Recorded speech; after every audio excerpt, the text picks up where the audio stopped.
Bom dia a todos e todas presentes. É uma alegria muito grande estar aqui, foi uma alegria muito grande receber o convite para esse trabalho encomendado do EPEM e falar em nome do Nordeste sobre a área de didática, sobre o GT4 de didática, com essa temática tão interessante, primeiro com essa área que me encanta tanto, que é a didática, e com essa temática tão interessante, inserção social e internacionalização no campo da didática no Nordeste. Meu nome é Luciana Sedano, eu sou professora do Departamento de Ciências da Educação da Universidade Estadual de Santa Cruz e também estou falando com vocês e colocando um cronômetro aqui porque eu falo bastante, gente. E também sou professora do programa de pós-graduação em educação na modalidade mestrado profissional na mesma universidade e também trabalho no programa de pós-graduação em ensino de ciências e matemática da Universidade Estadual de Santa Cruz. Saúdo a todos e todas, desejo muita saúde para vocês, para os seus familiares, desejo muita paciência e resiliência nos dias atuais, que isso tem exigido bastante de todos nós. Muita fé na educação e desde já parabenizo a todos vocês que estão aqui, porque nos dias atuais, com todas as dificuldades que estamos vivendo, conseguimos nos reunir num evento que celebra, saúda e resiste à educação. A Rafaela gentilmente pediu os slides e vai passá-los para mim. Então, em alguns momentos eu vou sinalizar para que Rafaela os passe, a quem eu também agradeço a colaboração. Tem sido muito gentil comigo aqui nesse GT. Eu vou falar por aproximadamente uns 40 minutos e ao final a Rafaela vai fazer algumas perguntas, vai mediar uma discussão e vocês também fiquem à vontade para fazer as perguntas ao final. A coordenadora do GT4 de didática durante todo o EPEM, quem coordenou todas as ações nesse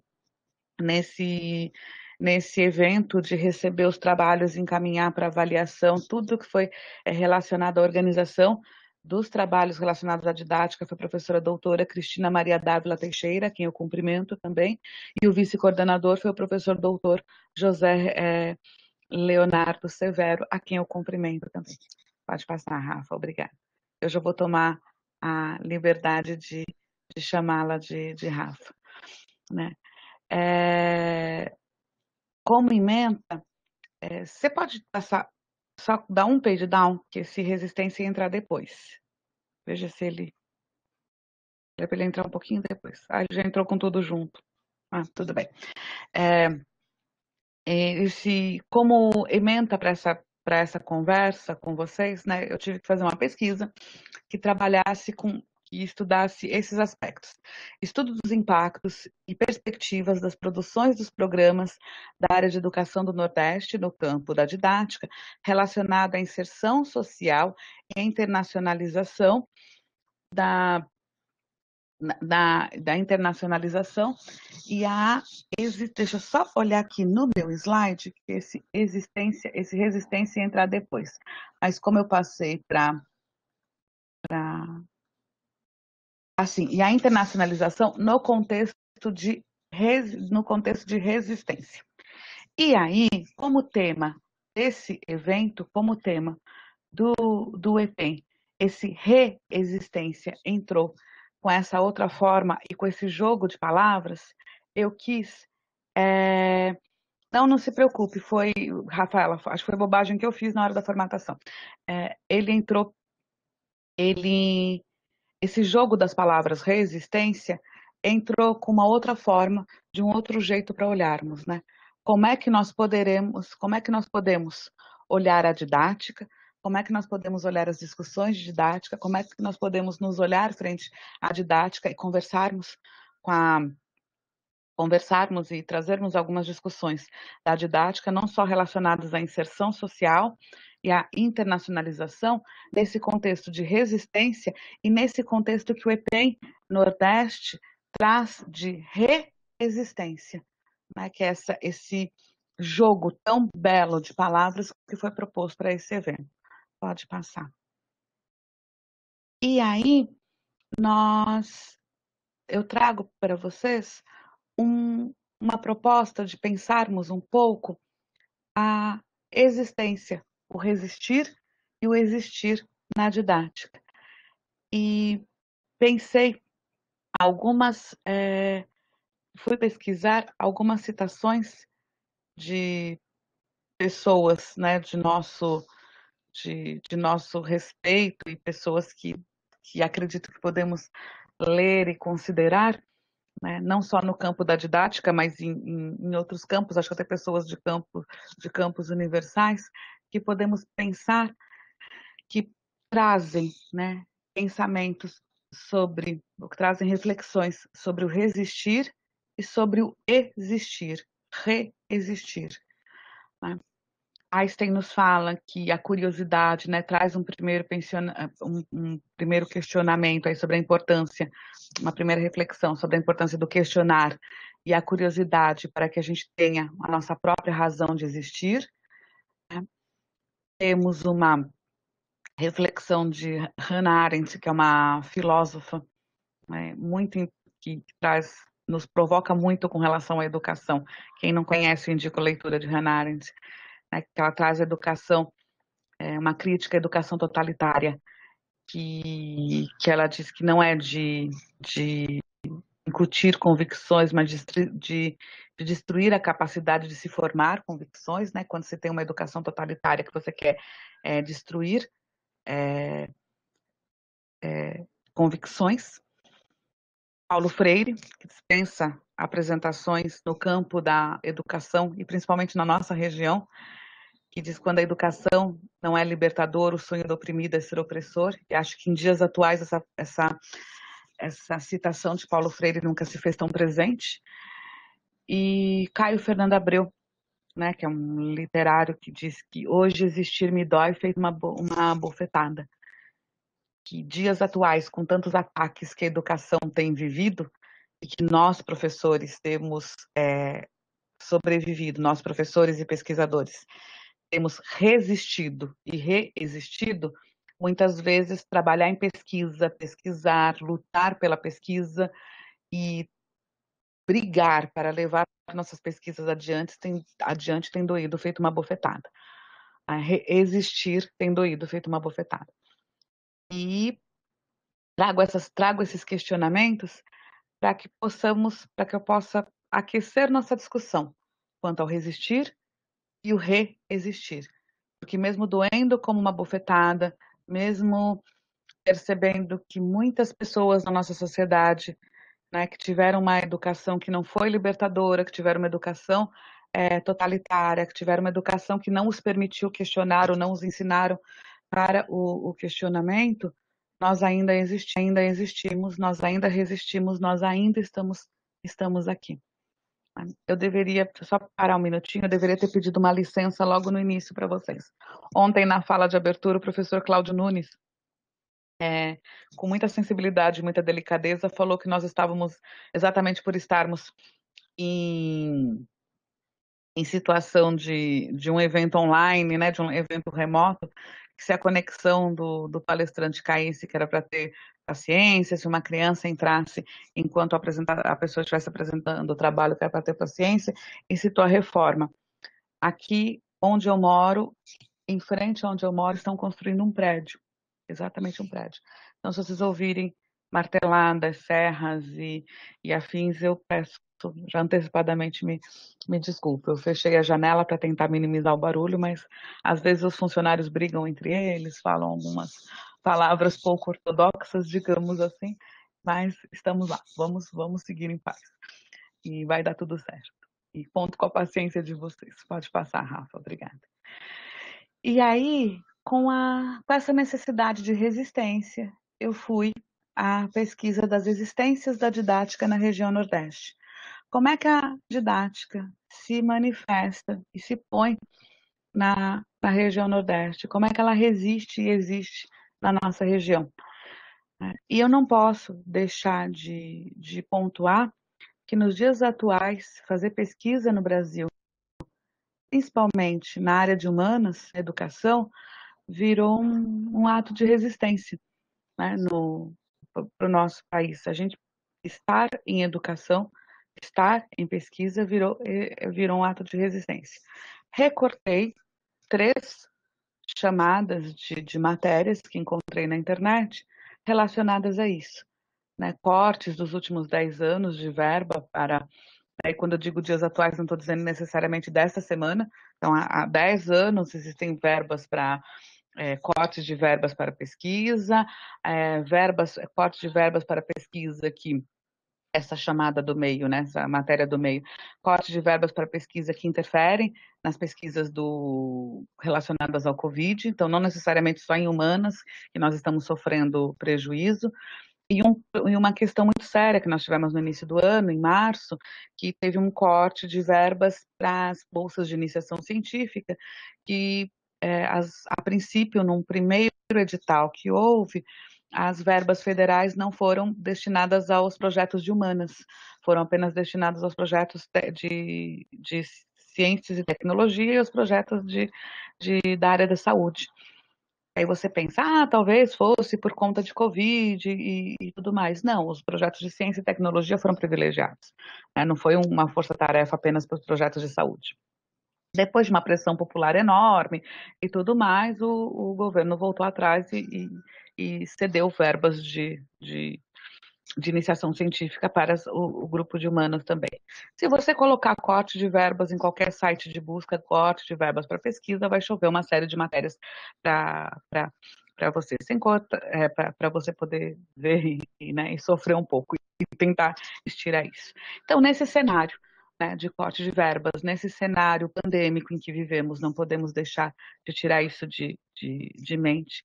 Como é que o nosso Nordeste resiste? Como é que nós resistimos, né? E como é que nós existimos em relação à didática? Pode passar, Rafa.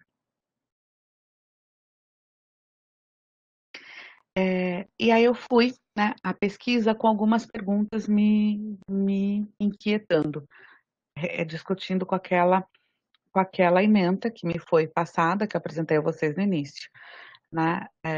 Quais as pesquisas ou grupos de pesquisa em didática que existem, quais são as linhas investigativas, onde eles estão alocados e quais as possibilidades de interação social, de inserção social e de internacionalização. Né? Essas perguntas foram mobilizando essa pesquisa né, nos últimos meses, nas últimas semanas. Para poder caminhar, eu tomei como referencial, como principal referencial teórico, essa definição de Libânio, né, que Libânio, em 2008, no seu livro Didática, ele já afirma que ele considera a didática a, a linha de pesquisa, a principal linha de pesquisa da pedagogia. Né? E agora, nessa publicação de 2013, ele coloca que é uma disciplina pedagógica, né? Ele nos expõe que é uma disciplina pedagógica indispensável ao exercício profissional, né? Referência à formação de professores, e que ela investiga marcos teóricos e conceituais, né? Fundamenta a partir de práticas reais de ensino-aprendizagem, saberes profissionais a serem mobilizados na ação docente, de modo a articular na formação profissional a teoria e a prática. Então, é esse o referencial de didática, é esse o desenho de didática que eu fui olhar, me abraçar, para olhar para esses grupos de pesquisa, para me situar, né, para me amparar para ir para essa pesquisa. Luciana, foi só isso que você olhou? Não, existe uma série de discussões em didática que nós podemos olhar, existe uma vasta publicação na nossa área. Nossa área é muito bem alicerçada de publicações, muito bem amparada de publicações, sejam mais. É uma área tradicional no sentido de ter publicações mais antigas e muito bem fundamentadas, e no sentido, e é uma área com publicações mais mais recentes, mais frescas, né? Mas eu queria deixar uma marcada para esta apresentação, como marco teórico mesmo para esta apresentação. Temos professora Selma Garrido Pimenta, professora Santoro Franco, existem outras, professora Candô, existem outras tantas referências que poderiam e podem nos conceituar quando falamos de didática. Esta é que eu escolhi para conceituar e para balizar esta apresentação, esta minha fala. Pode passar, Rafael. E aí eu vou contar para vocês um pouco qual foi o percurso dessa pesquisa. A ideia, vamos fazer então uma varredura de como estão as pesquisas em didática no Nordeste. Como vai essa pesquisa? Como está? Qual é o panorama? Vou pelos programas de mestrado, vou pelas universidades, que caminho eu vou? E quando nós começamos qualquer pesquisa, né, a gente faz o nosso marco teórico, né? Vocês são pesquisadores de mestrado, de doutorado, ou são professores universitários, líderes de grupo de pesquisa, né? Estamos falando de pesquisadores para pesquisadores. Junto com a delimitação do seu marco teórico, você delimita o seu percurso de pesquisa. E eu optei e foi uma opção. E quando você opta pelo seu percurso de pesquisa, você, ao tomar essa decisão, os seus resultados da pesquisa também vão tomar um direcionamento. Qual foi a minha opção? Eu fui pelos grupos de pesquisa. Eu optei caminhar pelos grupos de pesquisa. Então, eu entrei no diretório do grupo de pesquisas do Brasil, Lattes, é a plataforma Lattes. Esse endereço que está aí embaixo, né, é uma plataforma de acesso público. Nós procuramos todos os acessos, todos os grupos de pesquisa podem ser procurados lá, para buscar grupos. Então, essa flechinha vermelha que está aí foi onde eu cliquei. Então, eu entrei na página do CNPq, Lattes, e comecei a procurar os grupos de pesquisa que pudessem da nossa região para saber o que esses grupos de pesquisa estavam trabalhando ou pesquisando relacionado à didática. Pode passar. E aí, esse diretório do grupo de pesquisas da CNPq, ele abre, a partir do momento que você clica ali em grupos, ele abre para essa outra página que chama Consulta Parametrizada, trava-língua. Eu usei o descritor, né, que ele coloca ali como palavra-chave, didática. Deixa eu ver se eu consigo ampliar um pouquinho. Isso. Eu usei o descritor. Que delícia, eu parei de me olhar e consegui ampliar o slide. Eu só vejo o slide agora, Rafaela, que coisa boa. É esquisito a gente falar se vendo. Enfim, eu usei o descritor didática, coloquei o consulta por grupo, e não sei se você consegue apontar, Rafa, aí o consulta por grupo, um pouquinho em cima nesse retângulo branco. Isso, perfeito, obrigada. Aí consulta, você seleciona por grupo, tem outras seleções, você pode consultar por nome de pesquisador, por várias outras opções. E aqui embaixo, eu já pedi que a palavra didática aparecesse. Onde estão esses cheques em azul? Sobe um pouquinho, Rafa. Isso. Então, esses cheques em azul. Eu pedi que a palavra didática aparecesse no nome do grupo, no nome da linha de pesquisa, na palavra-chave da linha de pesquisa. Me perdoe, quando eu dei esse print, isso fica aí, Rafa, não mexe o mouse, você deixou o mouse no lugar perfeito. O repercussões do grupo ali. Quando eu dei esse print, eu não tinha pedido, mas eu ampliei a pesquisa, eu coloquei repercussões do grupo. Esse repercussões do grupo também foi solicitado. Depois eu refinei eu ampliei minha busca e coloquei repercussões do grupo também, que é um texto que a gente faz quando a gente propõe um grupo de pesquisa. A gente faz um texto dizendo o que nós queremos que o nosso grupo de pesquisa atinja, onde a gente quer que ele... repercussão mesmo, o que ele vai fazer, o que ele vai... Eu coloquei repercussões do grupo também. Tá? E aqui embaixo, um pouco em cima da fonte, tem a situação certificado ou não atualizado. O que é esse certificado ou não atualizado? Cabe ao líder do grupo de pesquisa, de tempos em tempos, deixar os dados do seu grupo de pesquisa atualizado nessa plataforma. Não cabe a você, pesquisador, deixar o seu currículo Lattes atualizado de tempo em tempo? Um líder de grupo de pesquisa também tem que deixar os dados atualizados. E aí eu só procurei os dados, eu só procurei os grupos atualizados, né? Que são certificados. Então, a partir do momento que você atualiza, a sua instituição, né, a Pró-Reitoria de Pós-Graduação e de Pesquisa da sua instituição, vai certificando que esse grupo é realmente um grupo ativo na instituição e o CNPq, como posso dizer, confirma essa certificação, dá um selinho certificado ao lado do grupo, fica assim, um selinho, aparece certificado. Por que os certificados? Porque se eu quero saber das pesquisas atuais, como é que está acontecendo essa pesquisa agora, para apresentar para vocês agora, eu não posso pegar grupos que não estejam atualizados, com todo respeito ao trabalho desses grupos, mas eu preciso saber dessa atualidade, eu preciso de um dado atualizado, por isso que eu coloquei situação certificado. A única diferença aqui, gente, é que eu peguei também repercussão do grupo, tá bom? Eu selecionei esse item também, pode passar. Rafa. E a única palavra-chave que eu coloquei foi didática.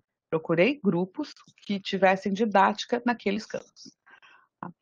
Aí tem também esse item aqui em cima que tem a flecha azul, filtros. Quando você clica em filtros, ele abre uma outra janela grande, com opções para você preencher. Eu pedi região Nordeste e fui abrindo cada um dos nossos estados. Mais abaixo, eu pedi grande área ciências humanas, área educação. Então, no Nordeste, no estado de Alagoas, quais são os grupos de pesquisa que estudam didática, que tem a palavra didática no seu título, palavra-chave, na sua área de repercussão, né, que trabalham com ciências humanas e com educação. Eu cheguei a olhar também ciências sociais aplicadas, mas ciências sociais aplicadas não dialogava muito com educação. Os trabalhos de ciências sociais aplicadas. Tinha arquitetura, algumas coisas assim, não dialogava muito conosco. Tá bem? E esses foram os meus parâmetros de busca. Pode passar, Rafa.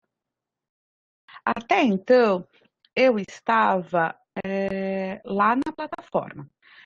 A plataforma, assim que ela lança as respostas para a gente, ela lança uma lista com os grupos de pesquisa daquele estado. Eu fiz a seleção por região e estado. Poderia ser só região, poderia ser só por região, poderia ser do Brasil inteiro, eu poderia selecionar por nome de pesquisador, existem outras formas, esse foi o meu percurso. Os dados obtidos, eu fui selecionar. Ah, sim, perdão. Depois que esses dados foram gerados, essa plataforma também embaixo gera, se você quiser, você baixa isso em Excel. Né? Ela mesma já gera uma planilha em Excel para você. Depois disso, eu mapeei desse Excel, eu fiz um outro mapeamento meu em tabelas por estado e instituição que eu já apresento para vocês. Essas informações sobre linhas de pesquisas, interações e tudo mais, eu fui atrás do currículo Lattes de cada um dos líderes desses grupos de pesquisa. Foi interessante o trabalho. Pode interessante em volume. Não é interessante não estou me autoelogiando dizer que foi bem feito, não. Foi interessante de volume. Aí trago para vocês alguns primeiros resultados dessa pesquisa e possíveis discussões que podemos fazer a partir dela. Tá? Então, a partir daquele descritor e daquele percurso de pesquisa que eu fiz, foram esses os resultados alcançados. Luciana, quer dizer então que no Rio Grande do Norte nós temos 10 grupos de pesquisa, é muito grupo de pesquisa com didática, que trabalha com didática no Rio Grande do Norte. Quer dizer que em Pernambuco nós só temos 20 grupos de pesquisa? Aí que eu posso responder para vocês. Meus amores, esses são os resultados que eu tenho a partir dos parâmetros que eu usei, aqueles que foram apresentados. Eu vou analisar, vamos discutir e analisar a partir daqueles parâmetros utilizados, né? Então, nós temos esses números, foram esses grupos de pesquisa que apareceram relacionados àqueles parâmetros. Primeira coisa, para uma região que tem 9 estados, nós temos 82 grupos de pesquisa. Né? Destaca-se aí Pernambuco, com, né, o maior número de grupos de pesquisa, com 20, e temos aí Piauí, com dois grupos de pesquisa. Aparecendo a palavra didática, o descritor didática, né? Não quer dizer que outros grupos de pesquisa não trabalhem com questões, com reflexões, com conceitos ou com ações relacionadas à didática, trabalhando o conceito didática em um daqueles, né, no seu nome, na sua descrição, na sua palavra-chave, nós temos esses 82 grupos de pesquisa nesses grupos. Né? Me chamou bastante atenção Pernambuco, com os 20 grupos de pesquisa. Devo dizer, inferência minha, que eu esperava que Rio Grande do Norte viesse com um número maior de grupos de pesquisa, né? Me chamou a atenção virem esses 10 grupos, e aí no total da nossa região temos esses 82 grupos, né? Que é bem assim distribuídos. Pode passar, por favor, Rafaela. E aí, essa tabela 2, você consegue ampliar um pouquinho? Você consegue ampliar o tamanho do slide, Rafa? Eu juro que eu tentei fazer com uma fonte maior. Ajudou um pouco. Isso, pode me diminuir, não me afeta em nada. Essa tabela 2, eu trouxe para vocês o Estado, a instituição e o grupo de pesquisa dessa instituição, né, a quantidade de grupos de pesquisa que tem nessa instituição. Daqueles que foram encontrados anteriormente. E essa tabela ela perpassa alguns slides. E há interesse, isso eu não vou citar nomes até para não parecer cobrança, aqui nós estamos apenas trabalhando com dados e análise dos dados. Mas há uma questão interessante que nós temos algumas instituições que não aparecem. Em alguns estados, algumas instituições não aparecem. O que é uma coisa que é para se destacar, que eu acho que vale nosso destaque, no princípio da resistência e da existência, a quantidade avassaladora de instituições que aparecem são as instituições públicas. Né? Por quê? Porque é quem faz pesquisa, é quem briga pela pesquisa, e é quem existe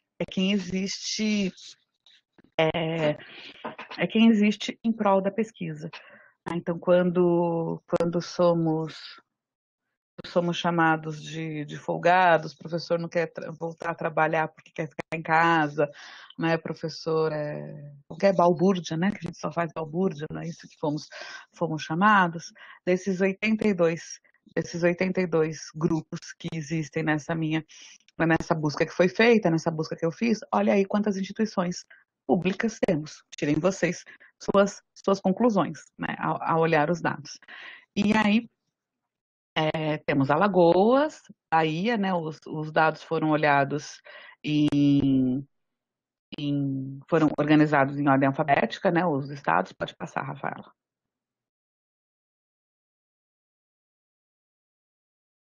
Ceará, né, Federal do Ceará aí com maior número de grupos, Federal do Maranhão com maior número de grupos, Federal da Paraíba, Piauí com os dois grupos, uma do Instituto, do IFE, a outra do Federal do Piauí. Pode passar.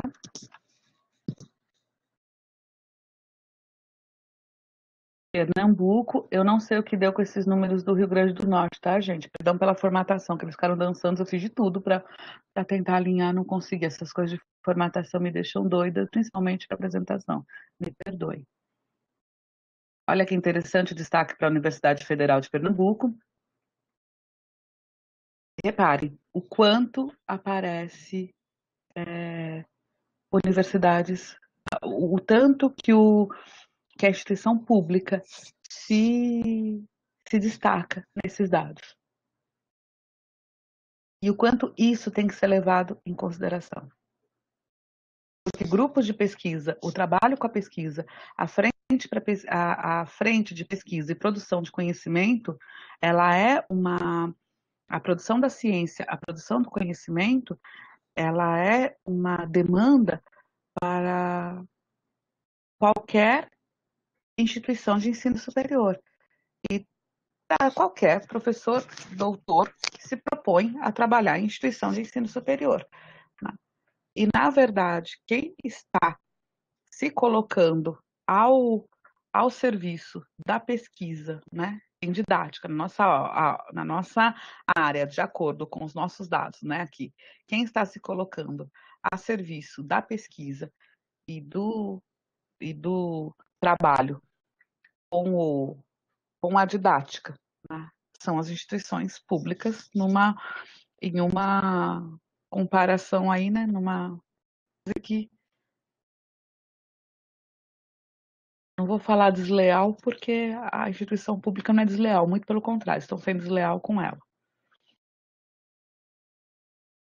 Pode passar, por gentileza. Então, os 82 grupos foram assim desmembrados. Aí eu vou ficar um tempinho um pouco maior nesse próximo slide. Até então, o que eu trouxe para vocês foi o mapeamento. O que nós vimos? Né? A distribuição por região, perdão, a distribuição por estados, e essa distribuição dos estados por instituição. A plataforma que eu pesquisei, né, também, a partir do momento que você abre a página de cada grupo de pesquisa, ela gera uma primeira lista com os grupos de pesquisa e cada nome de grupo gera um link. Quando você clica no link desse grupo de pesquisa, ele abre uma ficha própria do grupo e essa ficha do grupo de pesquisa abre as informações próprias e você tem link para o currículo Lattes de cada membro do grupo de pesquisa. Uma professora de educação básica que está lá, tem o link do currículo Lattes dela. Um pesquisador de iniciação científica, tem o link do currículo Lattes desse pesquisador. E aí eu fui ao currículo Lattes do líder de cada um desses grupos de pesquisa. Estamos falando aí de 82. Né, o que gerou, está gerando, né, esse trabalho eu não consegui encerrar, um trabalho enorme. Eu estou finalizando essa parte dos 82. Então, eu trago para vocês agora, né, discuto com vocês agora um pouco desse panorama desses 82, né, currículos aí dos líderes. Porque o que a gente tem que olhar é como é que acontece essa inserção social e como é que acontece essa internacionalização. Então, primeiro eu vou voltar para o conceito da internacionalização. Nós temos, quando a gente faz pesquisa, nós temos que fazer o nosso trabalho, fazer a nossa produção, né? Produzir o nosso conhecimento, fazer o nosso trabalho. E o importante da pesquisa é que a gente possa também discutir o nosso trabalho com os nossos pares e cada vez mais ampliar os muros dessas discussões. Ampliar na nossa universidade, ampliar com outros grupos de pesquisa, ampliar na nossa região, né? Então, ampliar discussões com outros grupos de pesquisa da nossa universidade, ampliar as discussões com outros grupos de pesquisa da nossa região, do nosso país, e ampliar as fronteiras, ampliar as discussões com grupos de pesquisa de outros países. Então, que outros grupos, que outras pessoas, que outras instituições de outros países estão discutindo, estão pesquisando as mesmas temáticas. O meu grupo de pesquisa e eu estamos pesquisando o que eu estou pesquisando para que possamos dialogar, trocar, conversar. É o que nós vamos fazer aqui daqui a pouco. Assim que eu encerrar essa fala, nós vamos dialogar. Né? Vocês podem me questionar e poderemos conversar.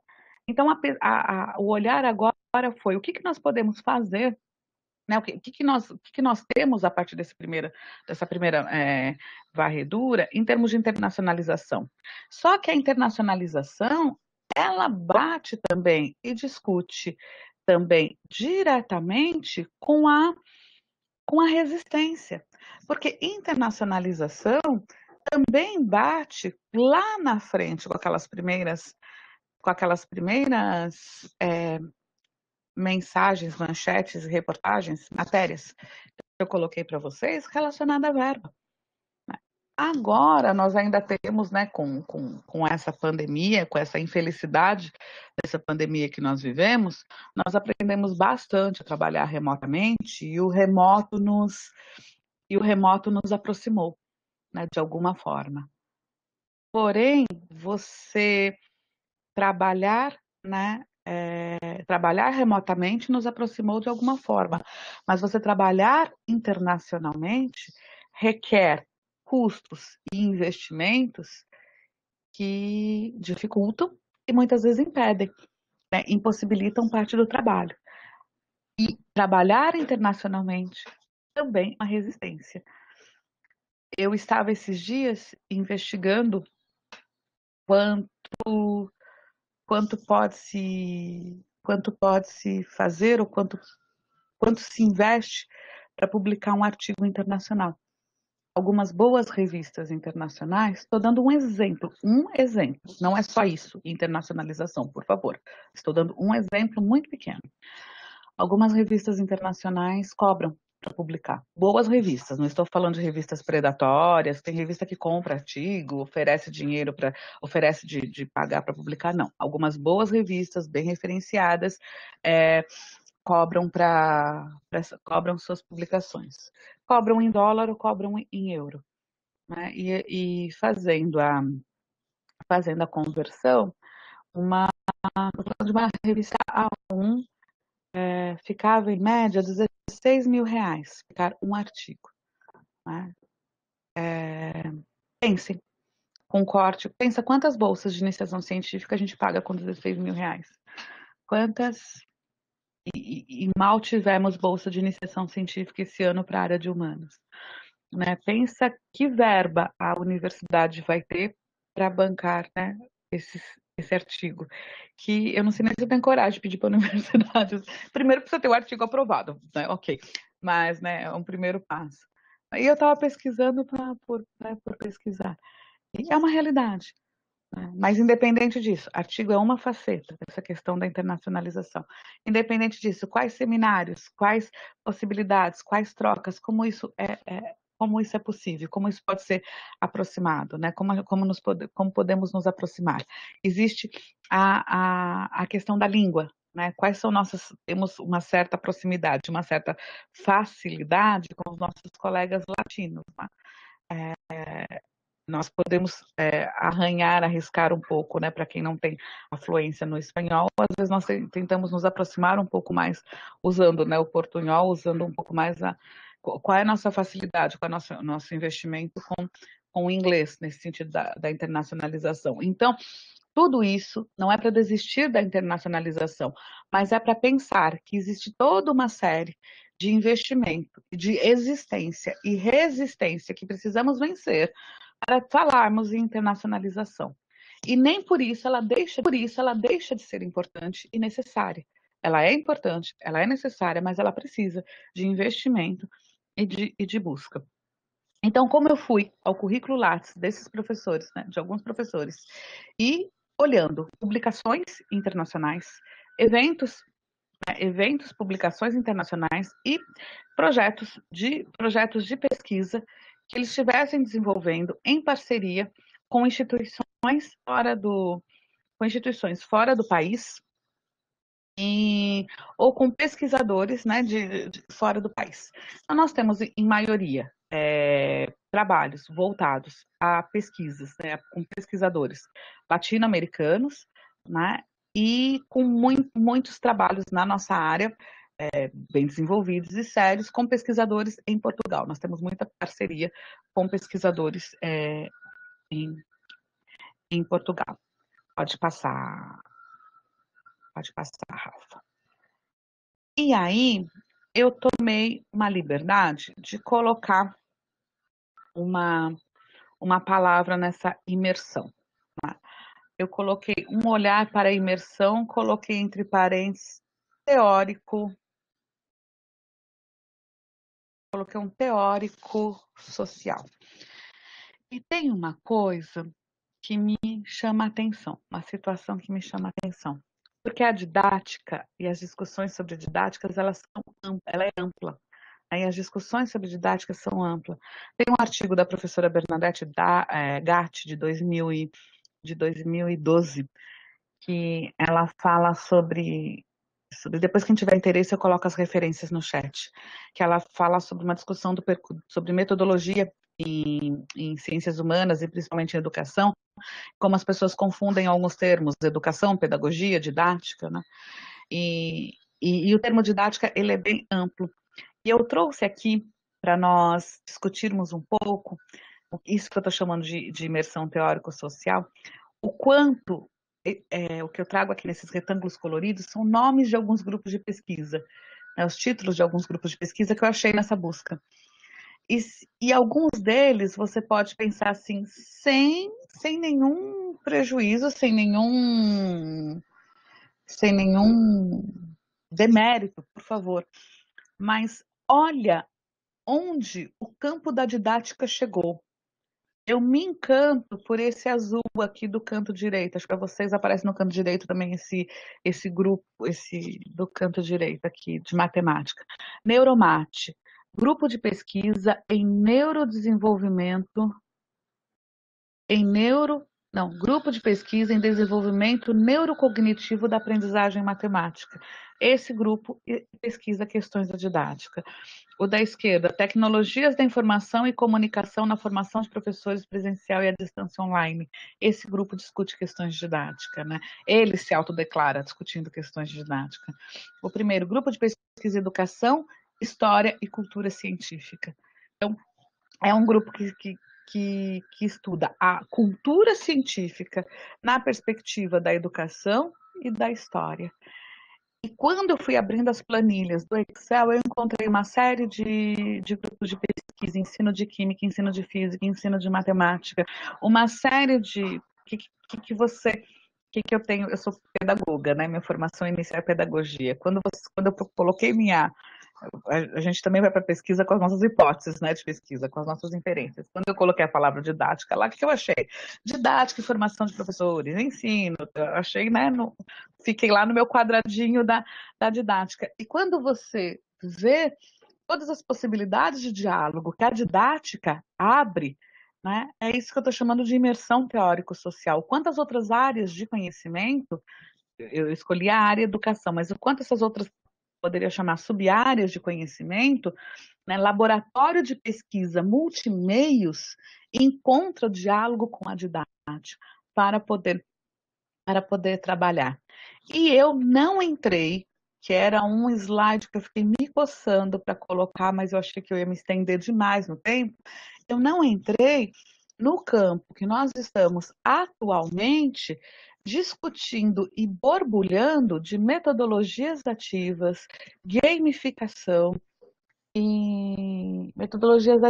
gamificação e robótica com relação às aulas remotas. O quanto as tecnologias estão, até porque temos um GT relacionado a isso, né? O quanto as tecnologias digitais e as aulas remotas estão explodindo as pesquisas nessa área e o quanto a didática está presente nessas discussões também. Então, essa imersão social, que acho que vem discutindo junto com a internacionalização, quanto essas pesquisas precisam conversar e dialogar em rede, o quanto esses grupos de pesquisa e os nossos programas de mestrado precisam se unir e discutir e se fortalecer ainda mais para que essa resistência aconteça, e o quanto, teoricamente, a didática perpassa por todos esses âmbitos. Né? Existe um grupo de pesquisa chamado Laboratório de Pesquisa Multimeios, que dentre as suas palavras-chave ou os seus conceitos ou a sua repercussão, ele coloca ali a didática. Um ateliê digitais, ele coloca a didática ali também.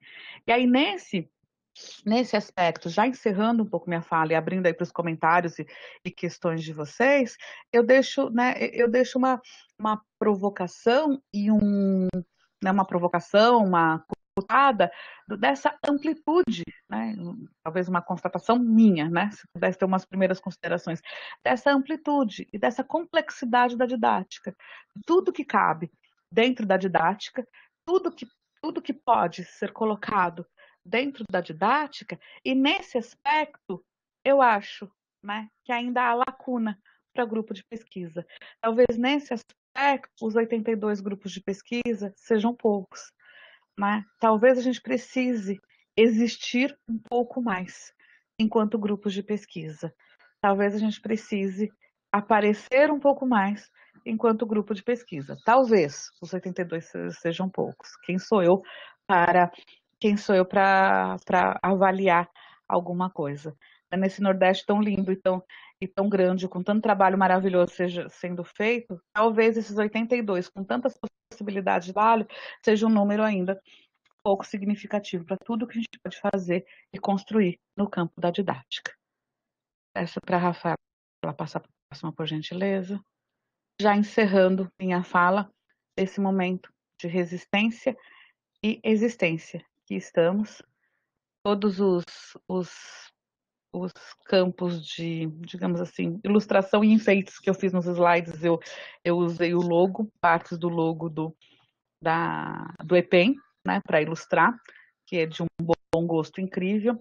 E para os dias atuais eu também não vejo uma citação tão feliz de Paulo Freire como essa. Né? No país como o Brasil, manter a esperança viva é em si um ato revolucionário. Que a gente mantenha a nossa esperança no existir viva e agradeço a vocês a presença, a paciência em ouvir. Estou aberta a dúvidas, questões, questionamentos, discordâncias, e muito obrigada. E Rafaela, muito obrigada pela contribuição. Abraços virtuais a todos e todas.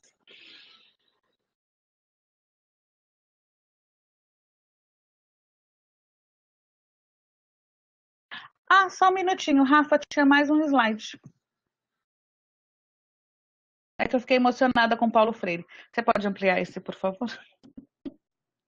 Eu sempre fico emocionada quando eu falo de Paulo Freire, me desculpe. Deixar meu contato para quem quiser. Meu e-mail, se alguém quiser tiver alguma dúvida, alguma questão. Eu gostaria de divulgar o Instagram do meu grupo de pesquisa GPED UESC. Podem seguir, ele é aberto, fiquem à vontade. Lá tem algumas publicações do grupo de pesquisa. E em breve nós vamos produzir um pouquinho de conteúdo sobre didática, ensino de ciências, educação em ciência e o que mais a gente puder compartilhar, discutir, resistir e existir. Agora sim, muito obrigada pela atenção e pela paciência.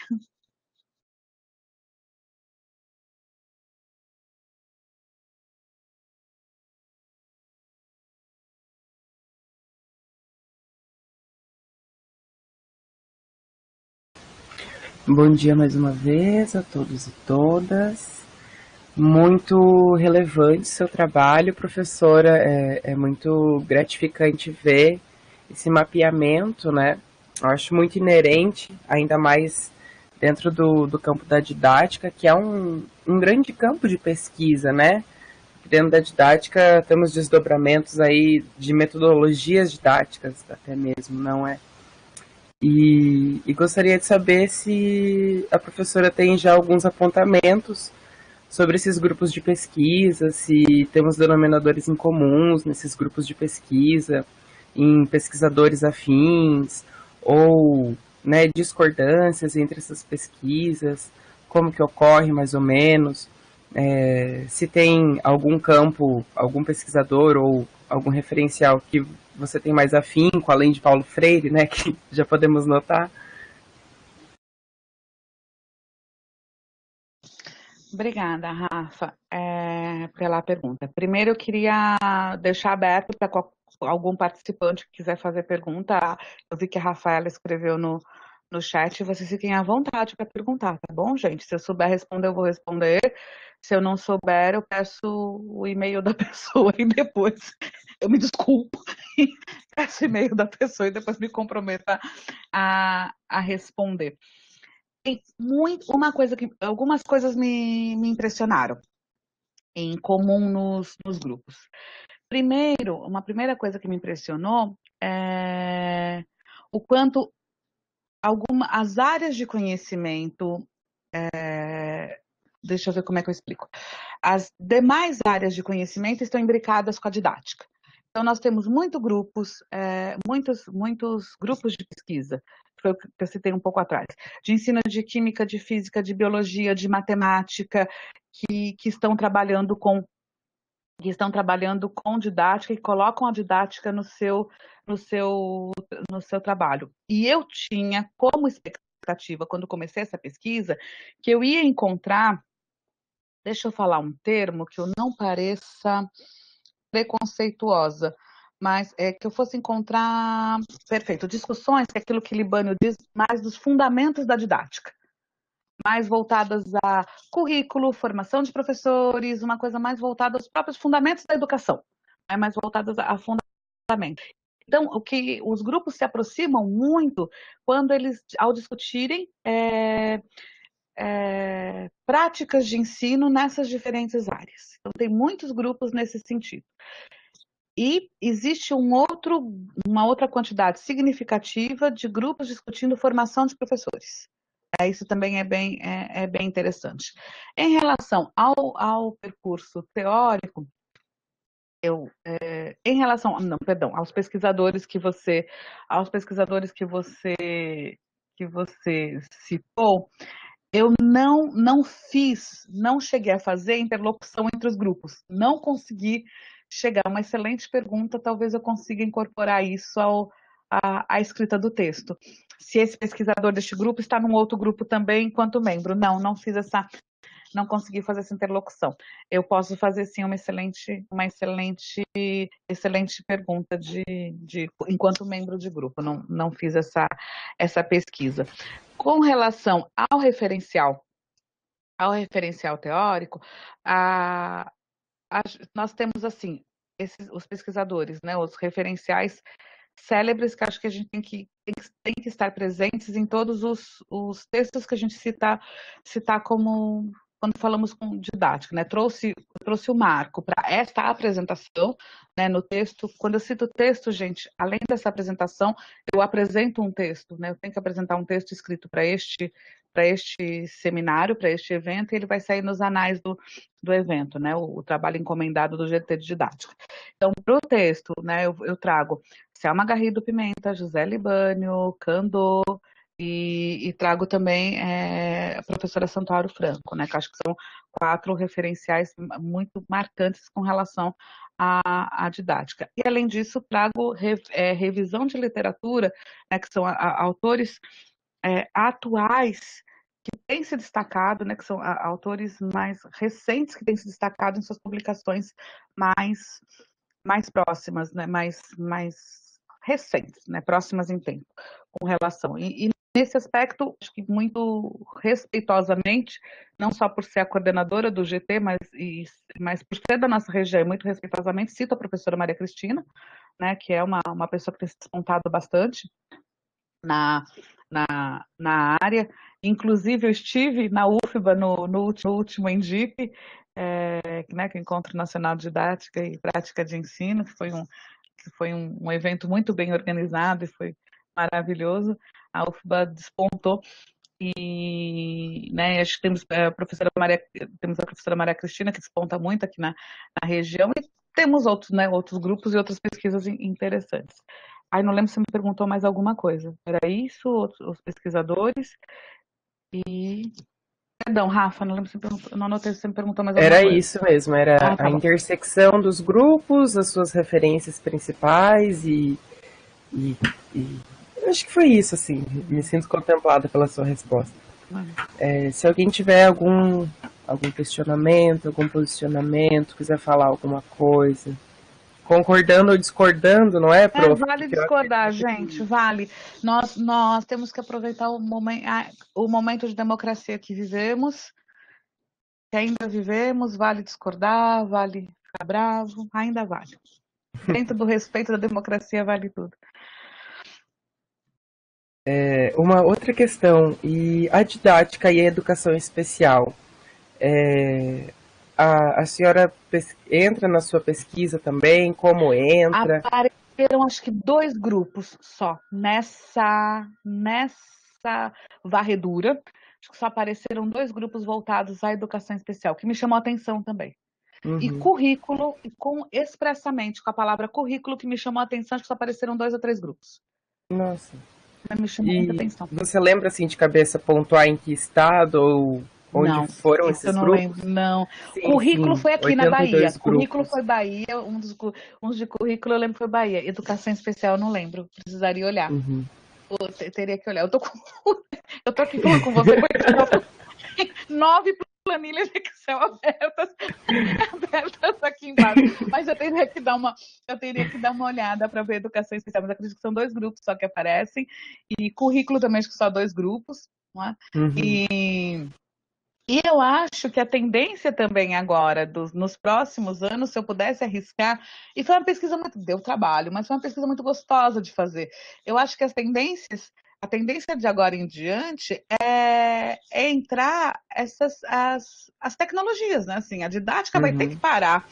Nós da didática teremos que parar para pensar nas aulas remotas. Qual é o lugar da didática nesse ano de 2020? Sim. Né? Qual é o lugar da didática, da relação professor-aluno, da interação, do planejamento, da proposta de aula, da proposta de ensino, de agora em diante? Né? Para Uhum. o que foi esse 2020, o que foi o nosso planejamento, o que foi o lugar do professor, o que foi o lugar do aluno, que é o objeto de estudo da didática neste ano de 2020, quais as produções que saíram a partir disso. Aí o que podemos pesquisar a partir disso? Não me pus a pesquisar, eu estou facilmente encomendando trabalho para os outros, né? Com toda a Uhum. tranquilidade do mundo. Mas eu acho que as pesquisas que virão, talvez num próximo EPEN, ocupar esse lugar de honra que eu estou ocupando, né?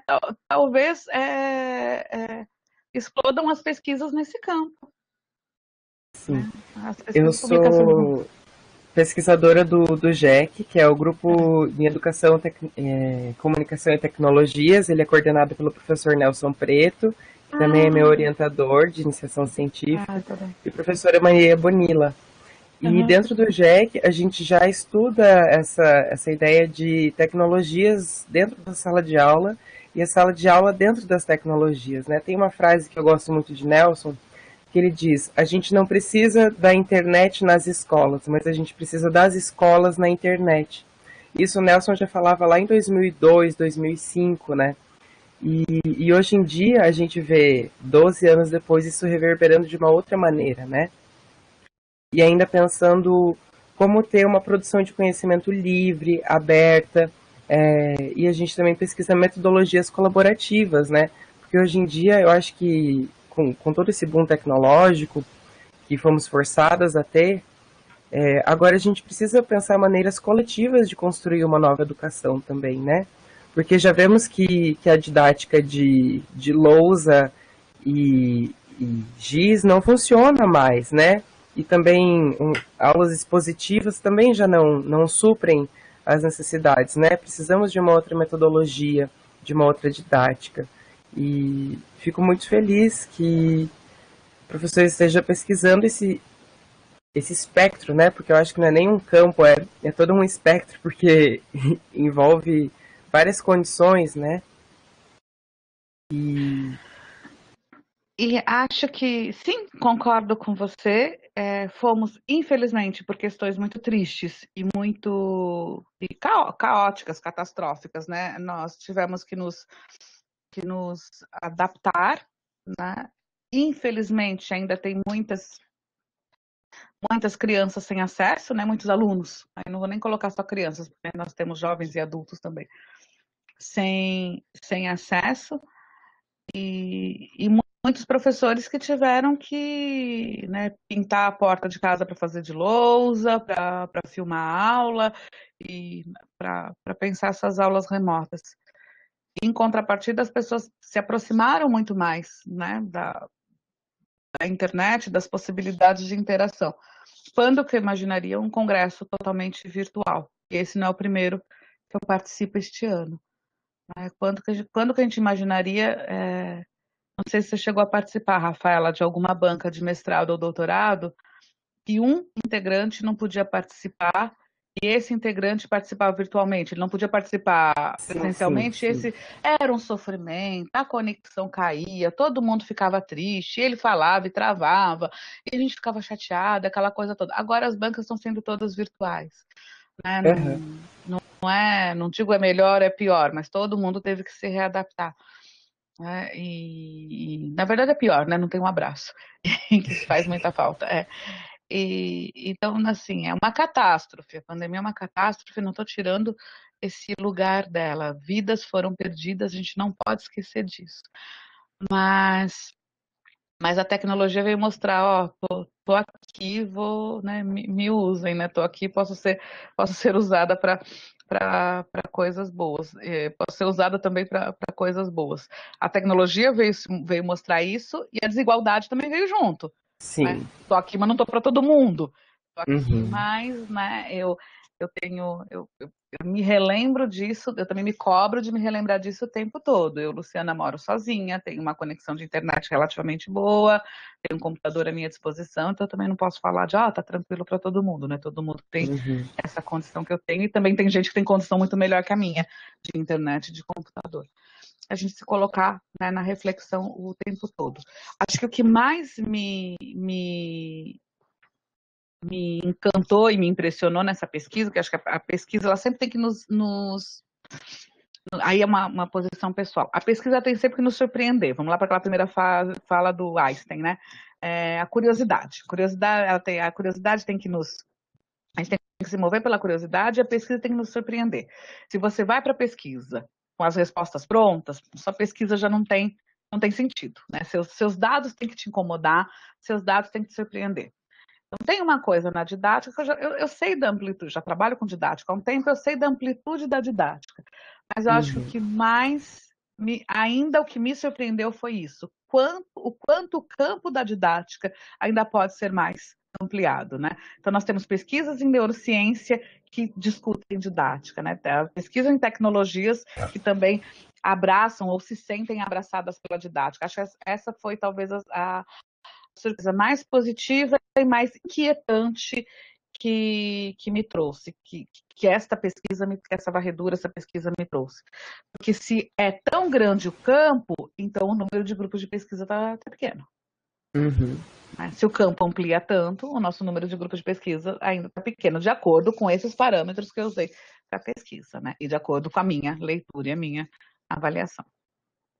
Professora, a gente tem uma pergunta aqui. Oba!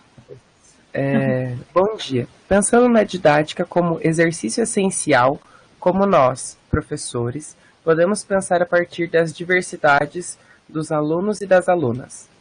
Eu acho que tem a ver também um pouco com o que a gente já estava falando do acesso, né? Mas eu acho que também vai para outras diversidades. Eu acho que entra etnia, classe, gênero, sexualidade. Qual é o nome de quem perguntou? Pois é, a pessoa não deixou o nominho. Se quiser se manifestar aí no chat, Lilian. Lilian. Oi, Lilian. Eu não vi no chat a pergunta. Ela tá nas notas compartilhadas. É uma caixinha que fica Ai, debaixo gente, é muito do nosso chique esse negócio chat. que eu não conheço nada. Vamos lá, Lilian. Pensando ela começou a pensar. É que eu queria ler, eu sou muito visual, eu só procurei. Aqui, tem os Aqui, pronto. usuários, aqui Achei, embaixo. achei. Daí tem Pensando notas na didática compartilhadas. como exercício essencial, né? Eu gostei desse início.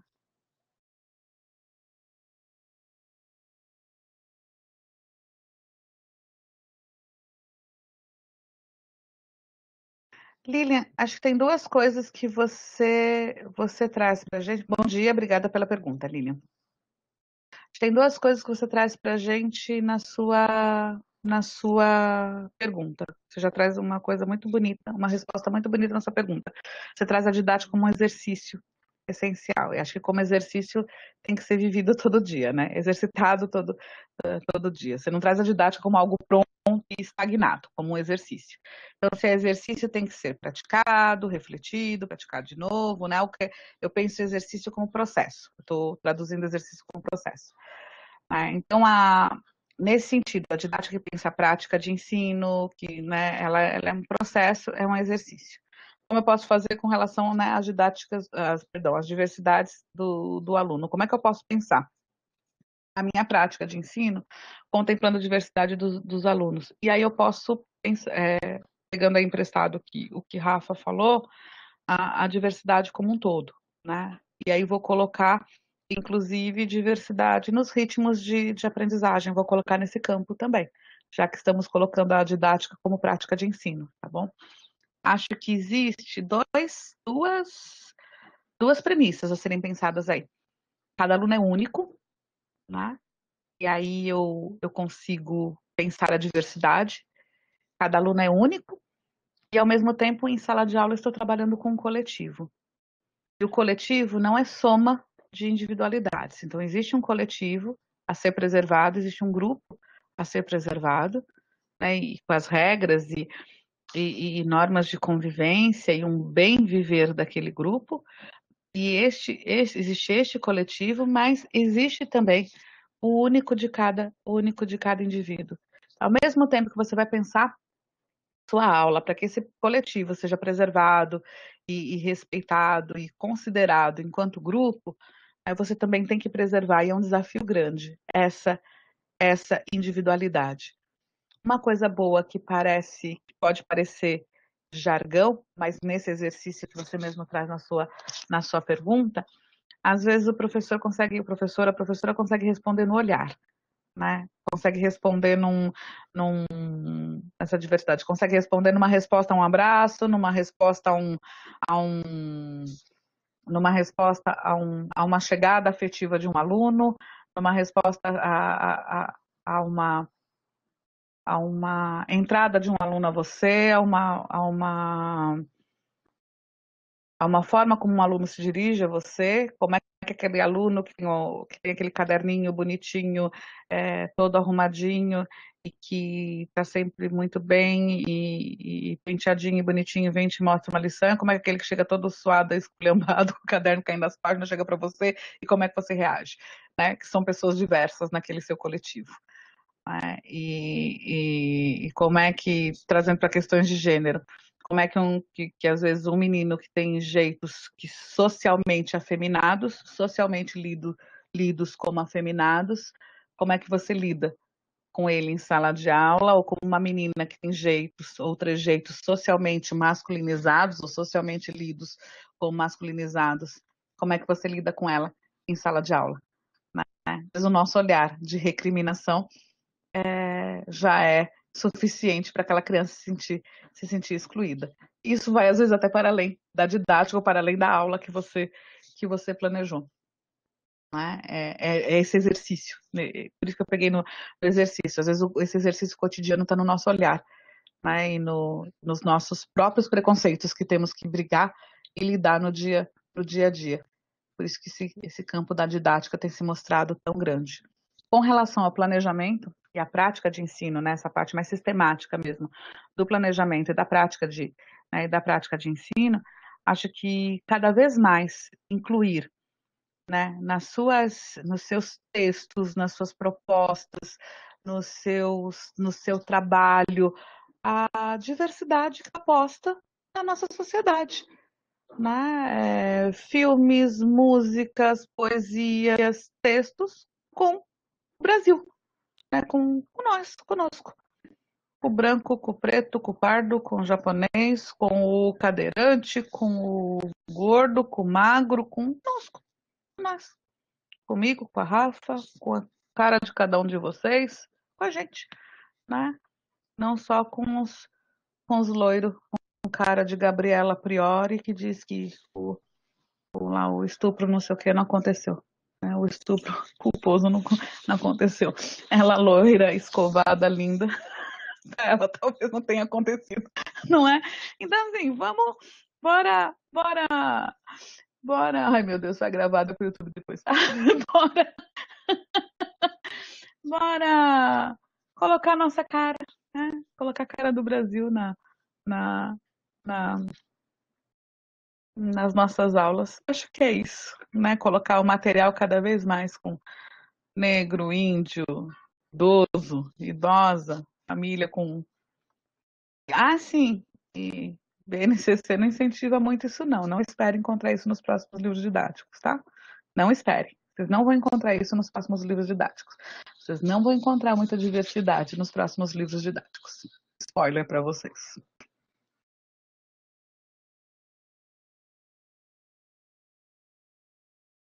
Ah, acho que. Respondi, Lilian.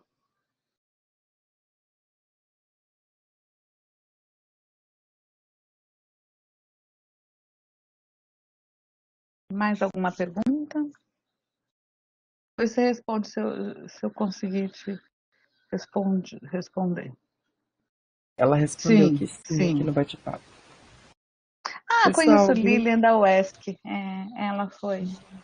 Aí pergunta combinada. Lilian é minha aluna. trouxe convidadas para a plateia. É isso. Para os fã-clube. Trouxe a caravana da cidade. Isso, isso. Pom, pom, pom.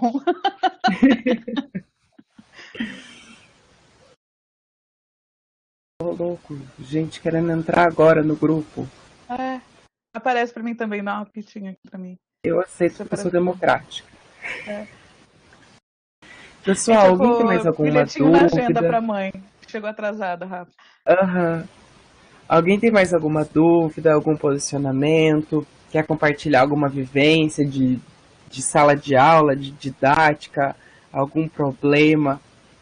Né? Porque eu acho que muitas vezes na questão mesmo de didática, a gente sempre vai encontrar embates com isso, né? Mesmo em algumas aulas na academia, eu ainda às vezes tenho problemas com a didática de certos professores, ou pela ausência de didática de certos professores, né?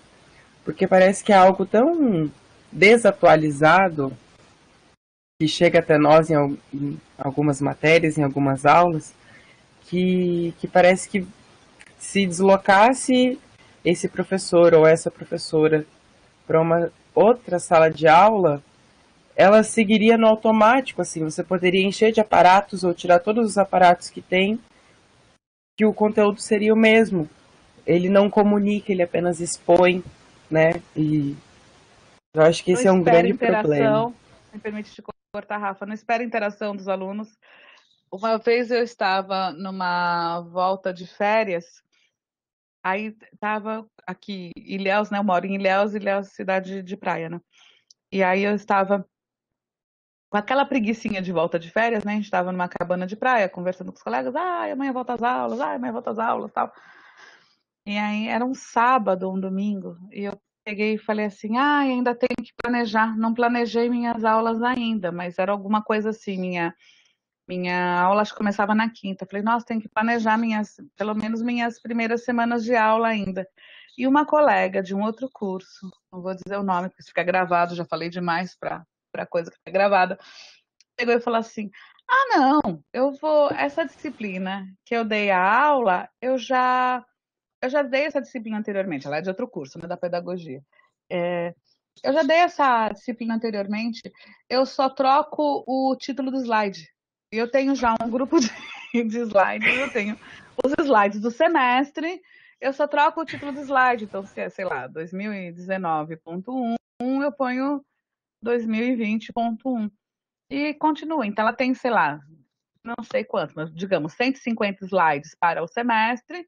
Ela apresenta os slides. Na aula de hoje, eu fui até o slide 15, marco que eu parei no slide 15, na aula da próxima semana eu começo no slide 16. Não interessa o que aconteça. Qual é a turma? Qual é a especificidade da turma?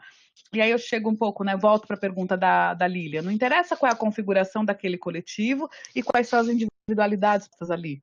Quais são os conhecimentos prévios daquela turma em relação ao meu conteúdo, como é que eles e as temáticas a serem trabalhadas, como é que eles viveram, quais são os pré-requisitos, os conhecimentos prévios mesmo. Meus slides estão prontos, eu só preciso mudar o semestre da capa. Isso que ela respondeu para mim sobre planejamento. E, E nem a culpo, porque tem também uma discussão em algumas universidades, não, em todas as universidades tem a discussão, em algumas tem um trabalho efetivo sobre isso. Que o professor universitário, ele se forma doutor e quando passa no concurso, ele vira professor. Só que ele se forma doutor na área dele. Eu tinha uma vez eu estava olhando um edital, a resposta dos editais de iniciação científica aqui da universidade que eu trabalho, e tinha um colega que pesquisava um determinado, eu vou falar bichinho, para dizer o quanto eu não entendo nada do que ele pesquisava mesmo. Um determinado bichinho, uma doença, um bichinho que dava perto da cloaca da ave, né? Tô tentando Uhum. ser educada. Pensava assim, gente, tem quem estuda o bichinho que infecta, que faz mal, a doença, dá uma doença perto da cloaca da galinha. Eu pensei, a pessoa estuda isso, pesquisa isso, talvez faça um doutorado sobre isso. E no dia seguinte tá dando aula. A Uhum. culpa não é dele, ele não saber dar aula.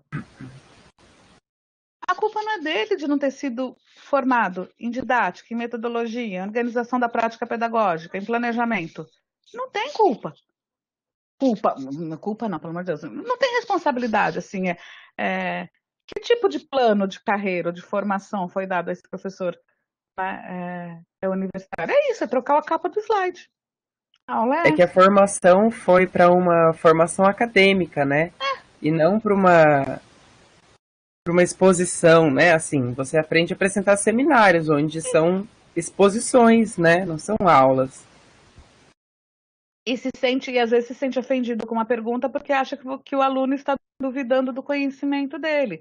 Porque ele aprendeu no mestrado e no doutorado foi ter que provar que ele sabe, foi ter que arguir, foi isso que lhe foi ensinado. Então, né, é complicado para os dois lados. Mas eu acredito que as universidades, né, ou essas instituições que recebem esses profissionais, eles têm que capacitar também esses profissionais, né? Porque também é responsabilidade da instituição a qualidade de ensino e não somente do docente. Perfeito. Então, a capacitação desse profissional, né? Porque, como sabemos, a pessoa faz um doutorado, mas pelo doutorado a gente não tem matérias de didática ou de metodologia, como a senhora mesmo já expôs, né, há pouco. Ou se tem, são só nas áreas muito afins, né, mas dificilmente. Algumas universidades têm a disciplina metodologia do ensino superior nos seus cursos de doutorado, mas costuma ser um semestre. E algumas universidades têm um projeto de acolhida, formação para o professor universitário quando ele entra, enquanto ele está no seu estágio probatório. Eles têm 3 anos, esses 3 anos de estágio probatório, eles são acolhidos por um professor da educação, da pedagogia, da educação, ou por um professor mais experiente, para pensar isso mesmo, estratégias de ensino, técnicas, essas outras possibilidades de planejamento, de planejamento e organização mesmo do ensino, né? Uhum. Pensar que existe formas de aprender sem ser cópia. Eu tenho colegas, tenho amigos, inclusive, que defendem a cópia, que se o aluno não copiar, ele não aprende, o aluno tem que copiar, e defende ferrenhamente que se o aluno não copiar o e-mail, o slide projetado, o aluno não aprende. Né? Não vai ter a síntese do Que a conhecimento. aprendizagem está na cópia. Acho que uma colega colocou Zeila, se eu li seu nome certo, Zeila. No Instituto Federal do Maranhão, temos um curso de formação pedagógica a nível de especialização destinado para professores e professoras que não possuem licenciatura. Isso, perfeito, Zeila. É isso mesmo. Essa é a ideia. Porque ninguém também tem obrigação, a gente não pode exigir da pessoa o que ela não foi formada a fazer. E se a pessoa opta em não fazer o curso e acaba dando, né, as aulinhas mequetrefes aí, a gente pode exigir. Mas se não foi formada para tal, também é complicado, né? Não faz ideia do que é, não faz ideia do que é didática, não faz ideia de tudo que de tão complexo que tem a nossa área, as discussões que a envolvem, é muita coisa, muita informação. Muito conhecimento, nossa área é uma área de muito conhecimento. Eu não lembro se é a UFBA, que também tem um projeto, Rafa. Eu acho que a UFBA também tem um projeto de acolhida aos professores, se não é engano meu. E acho que na Bahia a UFBA, e eu não sei se tem alguma outra na Bahia que também tem. A UESC não tem ainda. Tem uma ideia embrionária de se, mas ainda está no papel. Eu tenho quase certeza que a UFBA tem. Eu não sei te responder também com certeza se tem ou não. Então prefiro me abster. Não, eu também estou chutando a informação, não tenho certeza. Mas eu sei assim que na rede estadual, falo do Paraná, que sou natural do Paraná, né? E minha mãe é funcionária do estado. Ela é agente educacional nível 2.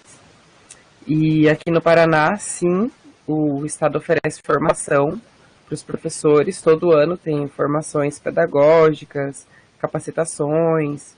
E, inclusive, participar dessas formações e capacitações ajuda no seu plano de carreira, né? Eu acho que é assim que chama. Isso está certo.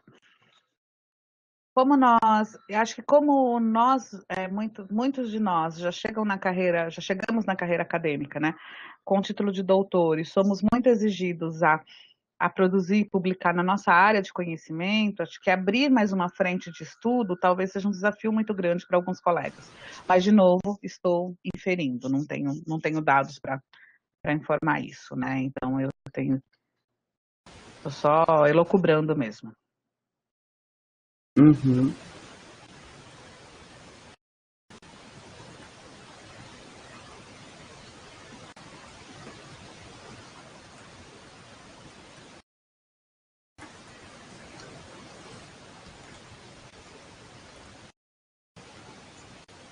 Não sei se alguém tem mais alguma pergunta, questão. Sayonara está escrevendo uma mensagem aqui para nós. Vamos esperar com ansiedade. Você faz mestrado ou doutorado na UFBA, Rafaela? Eu ainda estou na graduação. Eu estou te promovendo, Rafaela. Você falou com Eu tanta sou propriedade do graduanda grupo e em do artes professor Nelson cênicas. Prieto, que eu achei que você já era mestranda ou doutoranda. Não, eu sou graduanda em artes cênicas pela Federal de Santa Catarina e estava em mobilidade acadêmica na UFBA até 2 semanas atrás. Cheguei de volta aqui no Sul. E sou iniciação científica de Nelson Preto. Eu participo de um projeto que se chama Conexão Escola Mundo e a nossa pesquisa é os direitos humanos e a ética hacker dentro das escolas, auxiliada das tecnologias, e como tudo isso pode funcionar junto, criando um novo ecossistema autossustentável e de colaboração comum, né, as metodologias colaborativas. Depois eu te mando o link do nosso site para você dar uma pesquisadinha. Perfeito, muito legal. Muito legal. Achei que você fosse pesquisadora da UFBA. Muito legal. Olha aí que oportunidade rica de interação que a internet nos permite. Já que eu estou fazendo jabá, vamos fazer o jabá completo. Já estou mandando o link aqui. Pronto, olha. A Rafa já mandou o link, gente, do projeto para quem quiser. Para quem tiver curiosidade de saber um pouquinho do nosso projeto, nós pesquisamos escola hacker e educação hacker, né, as linhas de pesquisa agora. Educação para a cidade e direitos humanos na cultura digital, formação de professores, políticas públicas em educação e institucionalização da educação hacker em direitos humanos, uso e desenvolvimento de ferramentas digitais da educação hacker. A gente se fundamenta nos parâmetros da educação hacker e sempre usando softwares e plataformas livres, né, que não são de uso proprietário. Inclusive, essa plataforma que estamos utilizando hoje, ela é uma plataforma confederada, como vocês podem ver, vocês conseguem fazer acesso pelas universidades de vocês, e ela é uma plataforma livre, né? Então, ela não tem apropriação de royalties ou de, de uso pessoal, ela é uma instituição pública, né? E eu acho que é super importante a gente estar valorizando e incentivando o uso das tecnologias estatais, porque se ficarmos nas privatizações, em breve todos esses recursos serão, né, muito mais onerosos. Se a gente for pensar uma plataforma como essa, por exemplo, a Zoom ou aquele Microsoft Teams, né, é um custo altíssimo uma mensalidade ou uma anuidade de um software daquele. Então, acho muito importante a gente conhecer e valorizar essas plataformas abertas e livres que temos aí para a gente usufruir. E a gente não tem ideia, exatamente por ser pública, não é culpa do que é público, mas exatamente por ser público e por não ter verba para marketing, a gente não tem ideia dessas ferramentas que estão acessíveis, né? E o quanto o que é público e o que é de acesso livre produz e está às nossas mãos e a gente acaba não sabendo porque não tem a massificação do marketing em cima da gente. Que oportunidade ótima de você, inclusive. Eu não conhecia essa ferramenta, você viu que eu estou perdidinha aqui com ela. Eu não conhecia essa ferramenta. Estava conseguindo. Como faz para compartilhar os slides? Desculpa, eu acho que eu não entendi sua pergunta. Yarelis? Me corrija se eu falei seu nome certo ou não. Como compartilha o PowerPoint? Como apresenta o PowerPoint? Sim. Quem faz isso sou eu ou as pessoas da organização em si. Mas você entra em contato aqui comigo pelo chatzinho privado que eu posso estar respondendo a sua pergunta de uma maneira melhor. Mas quem compartilha slides e afins somos só nós que estamos como se fosse na mesa do seminário. Seria quem abre a sala, o responsável pela sala, o coordenador da sala. Isso. E qualquer pessoa pode abrir a sala. Eu com o link eu com o e-mail da UESC posso criar uma sala dessas. Sim, pode. Interessante. Eu vou aproveitar o momento jabá, gente, apesar de estar no último slide, vou colocar aqui de novo o Instagram. Esse é o Insta do grupo de pesquisas que eu coordeno, GPED UESC, que é Grupo de Estudos e Pesquisas sobre Organização da Prática Pedagógica e a Docência. Fiquem à vontade para seguir, curtir, comentar. Lá tem acesso aos trabalhos publicados pelo grupo. Ainda está no início, Instagram, estamos criando. Mas se vocês ficarei muito feliz com a presença de vocês por lá. E já anotei aqui, Rafaela, para seguir o projeto que você... Nos acompanhem lá, já temos algumas publicações. É imersão social que ele estava falando na palestra. A gente tem que compartilhar muito nossos trabalhos, nossas pesquisas, a gente tem que dialogar, temos que conversar entre nós e nos fortalecer, isso também é uma forma de resistir. Não podemos ficar parados apenas entre nós e no nosso mundinho, porque é um jeito de nos fortalecermos também. Podemos encerrar então. Assinar a lista que a Rafa colocou para vocês aqui do Google Formulário. A professora sempre lembra de assinar a lista. É vício, gente. De mandar assinar a lista. Não esqueça de assinar a lista. Por mim, pode encerrar, Rafaela. Muito obrigada, gente, pela atenção, pelo carinho. Rafaela, muito obrigada pela mediação. Você é adorável. Mande um abraço em meu nome, professor Nelson Prieto. Mando sim. Pessoal, muito obrigada pela presença de hoje. Mais uma vez, não esqueçam de assinar a lista. Isso conta nas horas de vocês, né, para a certificação de vocês. Grata pela presença e pela paciência com todas nós. E grata mais uma vez, professora Luciana, por estar compartilhando seu conhecimento com a gente. E nos mantém atualizadas sobre a pesquisa. Quando sair, essa gravação ela vai ficar disponível no período daqui dentro de 60 dias no máximo, no YouTube. As pessoas inscritas no seminário vão estar recebendo os respectivos links do canal e das gravações. Acompanhem seus e-mails e continuem com a gente. Hoje é só o primeiro dia, temos mais encontros pela frente. Muito obrigada a todas e a todas. Um bom dia. Muito obrigada a todos. Abraço. Bom dia.